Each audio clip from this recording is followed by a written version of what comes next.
British काल में central province और बरार के नाम से जाने जाने वाला क्षेत्र अब मध्य प्रदेश कहलाता है। 1 नवंबर 1956 को बना मध्य प्रदेश अपने 64 वर्ष पूर्ण कर चुका है।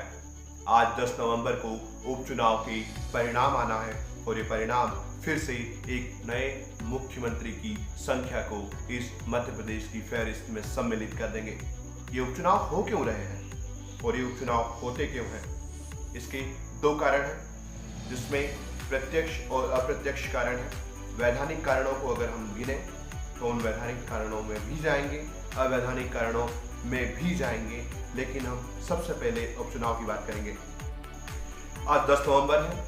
आज उपचुनाव के परिणाम आना है और उपचुनाव इसलिए हो रहे हैं क्योंकि एक साथ 22 से अधिक विधायकों ने इस्तीफा दिया है और ये इस्तीफा कानून की दृष्टि से क्या कहता है और जो दल बदल कानून था वो क्या कहता है, दोनों ही हम आपको बताएंगे। 8वीं लोकसभा के अंतर्गत 52वें संविधान संशोधन में 10वीं अनुसूची को सन 1985 में जोड़ा गया, जिसे हम दल विरोधी कानून कहते हैं। संविधान की 10वीं अनुसूची में क्या था? संविधान में 10वीं अनुसूची जोड़ी गई थी, जिसमें यदि कोई व्यक्ति विधानमंडल या संसद सदस्य है और ऐसा सदस्य रहते हुए वो उस दल से विपरीत मतदान करता है तो वो दल बदल विरोधी कानून का दोषी माना जाएगा। और यदि 15 दिन के अंदर संसद समूह उसे माफ नहीं करते हैं तो उसे निर्हरता यानी निष्कासित घोषित किया जाएगा। दल बदल कानून का उद्देश्य जनमत और जनादेश की जो सम्मान है उसको सुरक्षित रखना था, लेकिन दल बदल कानून के बाद भी जनादेश का जो सम्मान है वो कहीं ना कहीं उतना सुरक्षित नहीं रह पाया। कैसे? कानून ने किन गलियों के माध्यम से वहां तक पहुंचने के रास्ते खुद विधायकों ने बना लिए या फिर सांसदों ने बना लिए, ये आप तय कीजिए, या फिर हम जो नियम आपको बता रहे हैं उसमें आप स्वयं समझिए। किस स्थिति में एक विधायक या सांसद अपने पद से या तो इस्तीफा देते हैं या फिर निष्कासित होते हैं? संविधान के अनुच्छेद 102 और 103 में क्या है? क्या कहता है 102 और 103? पहला, या तो दोहरी सदस्यता को ग्रहण कर ले व्यक्ति तो उसे एक पद से निष्कासित होना पड़ता है। मान लीजिए आपने लोकसभा का चुनाव लड़ा है, आप जीत गए, और आपने विधानसभा का भी चुनाव लड़ा है और आप जीत गए हैं, तो यहाँ दोहरे पद का लाभ आप नहीं ले सकते।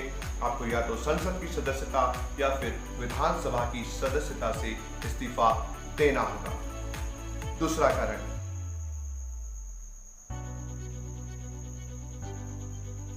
साबित कदाचार या चित्त विकृति के आधार पर, असमर्थता के आधार पर यदि कोई अपराध सिद्ध हो जाए या फिर कोई ऐसा संगीन अपराध आप पर सिद्ध हो जाए या फिर आपका चित्त विकृत हो जाए, ऐसी स्थिति में भी आपकी संसद अथवा विधानसभा की सदस्यता रद्द हो सकती है। तीसरा कारण जो है वो सबसे ज्यादा उपयोग में लाया जाता है, शायद इसी वजह से उपचुनाव भी होते होंगे, वो है पद त्याग। यदि कोई व्यक्ति संसद या विधानसभा को संबोधित करते हुए अपना पद त्याग करता है किसी भी दशा में, तब भी वो अपना पद त्याग सकता है। चौथा, यदि सत्र बुलाया गया है और बिना परमिशन के यदि सदस्य सत्र में अनुपस्थित रहता है तब भी उसकी सदस्यता निष्कासित की जा सकती है।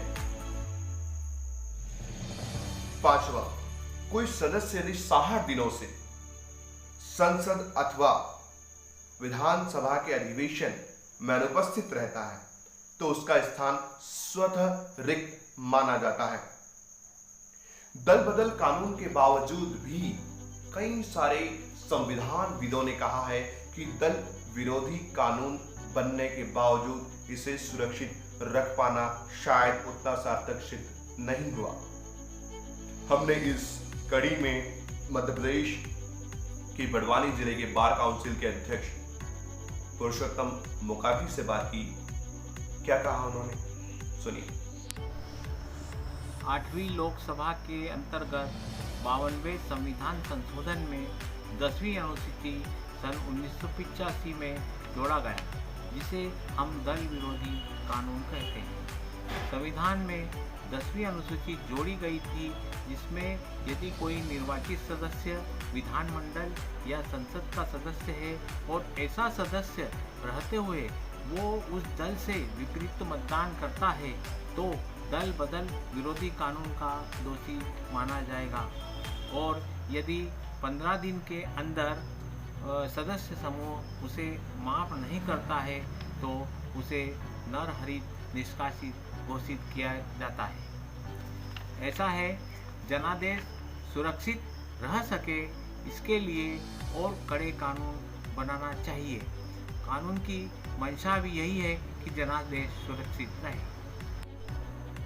NN7 न्यूज़ ने जिस तरह से इस न्यूज़ को गंभीरता से लिया है, इससे जनमानस में कानूनी साक्षरता बढ़ेगी। अन्याय और शोषण के विरुद्ध आपकी आवाज।